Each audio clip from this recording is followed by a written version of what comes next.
Hey guys, it's Ruby here at Gallery 100 for Concrete Dissonance. I'm here with Sarah Kiesel. First question I want to know is, how did you get started working in metals?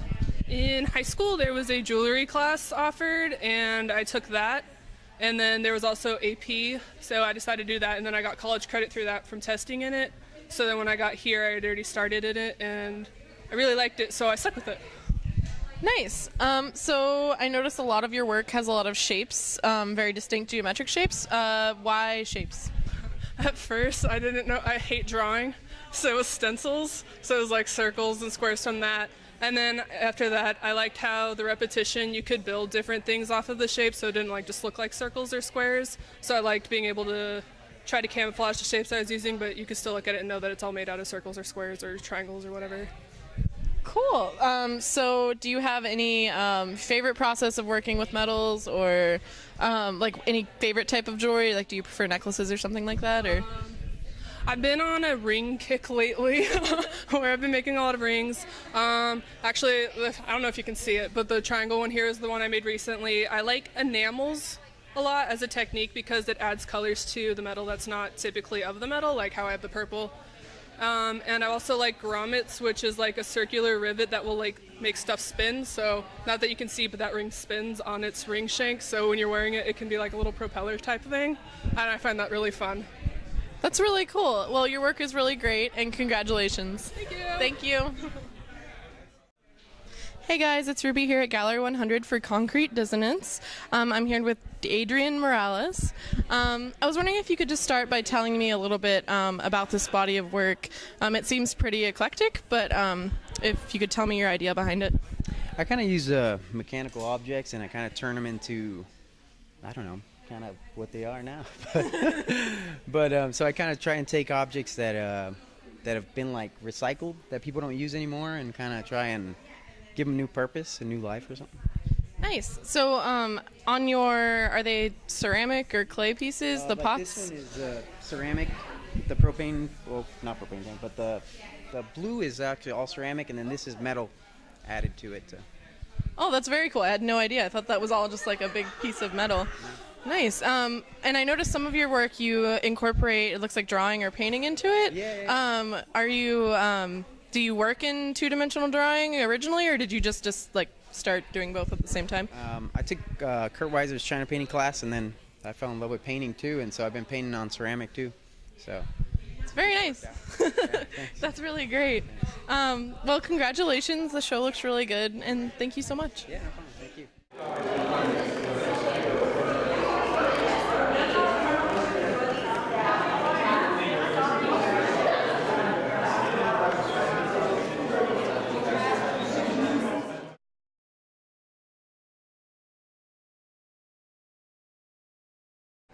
Hey guys, it's Ruby here at the Harry Wood Gallery with Ingrid Donaldson for her show Amend. So right before we started this interview, we were kind of talking a little bit about your process for making this work and how you kind of have to make it like perfect before you can destroy it a little bit. Could you tell me like what it's like to do that? Well, it's really difficult. When I first started doing it, you have to take the piece all the way to fruition, and that's when you can start to destroy it again. So you really have to make peace with taking something to perfection and then really screwing it up, because you're actually ruining it. The acids and things that I use to create these pieces actually destroy the metal to some degree. So you have to make peace with the fact that you're destroying your own work. Do you ever have any pieces that get like too far, like too destroyed, that you just can't use anymore? Does that happen very often? Oh yeah, we have a whole box of we shouldn't have really done that. So yes, there are those mistakes. Cool. So where do you get a lot of your materials from? My materials are all sourced locally from Arizona. They're actually, the farthest I've gone is downtown Phoenix to source my materials, so I try to keep it shopping local. So can you tell me a little bit about your thought process behind this work? I know there's some what look to be like found pieces. I don't know, what kind of inspired this show for you? What inspired this show for me is that we have all these abandoned industrial sites that are just kind of going to waste, and all the chemicals and things that are leaching into the environment, it kind of concerns me. So I thought, well, is there a way to remediate these chemicals out of the soil and air and water naturally? And so that's kind of what led me to these mushrooms and plants that are capable of benefiting us by eating these chemicals that we keep destroying the environment with. All right, well, the work's very beautiful. You guys should definitely come check it out, and congratulations. All right, thank you so much.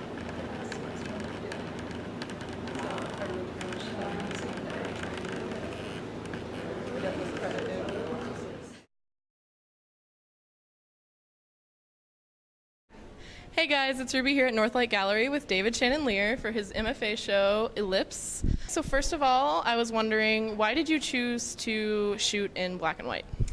Yeah, that's a question I get a lot. One of the things that I just love about black and white is it allows me to work with my hands. I shoot film, I shoot large film, and I work in the darkroom a lot. All the prints, all the 8x10 prints here are made in the darkroom. Some of the bigger ones are digital, but with color and with digital capture, you just don't get that experience of working with your hands and moving around. What made you decide to print some photos the larger size versus the smaller ones? Was it just happen to be the way you took the photo, or?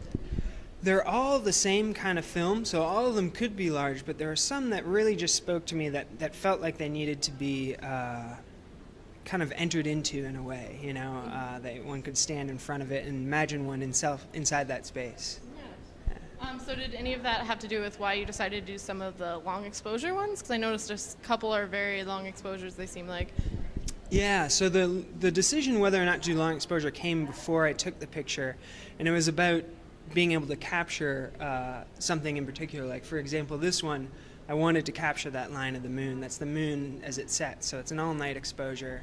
The moon makes that streak across the sky, and I lay out my rocks. That is so cool. I had no idea. So you laid out the rocks in this piece? Yeah, I lay them out before I took the photograph. Oh, wow. Well, it looks really great. The show is really awesome, and thank you so much. Thank you.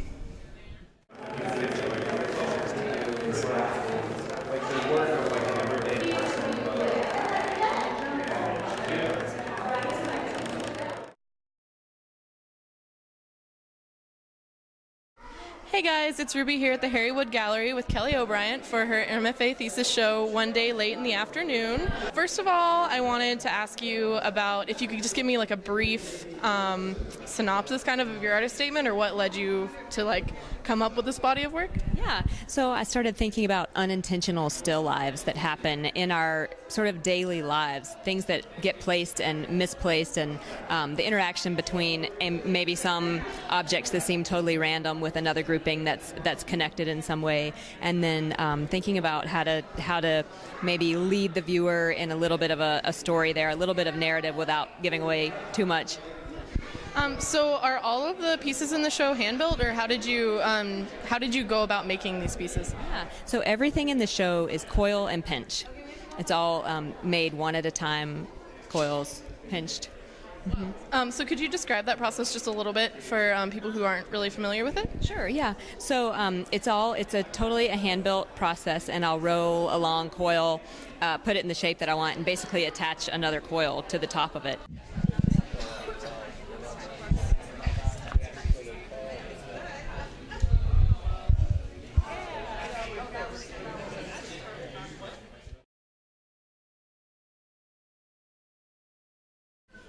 Hey guys, it's Ruby here at Gallery 100 with a very special interview with Jordyn Richey in her BFA show Paradigm. So anyway, if you could start by telling me a little bit about the process you used for making your work.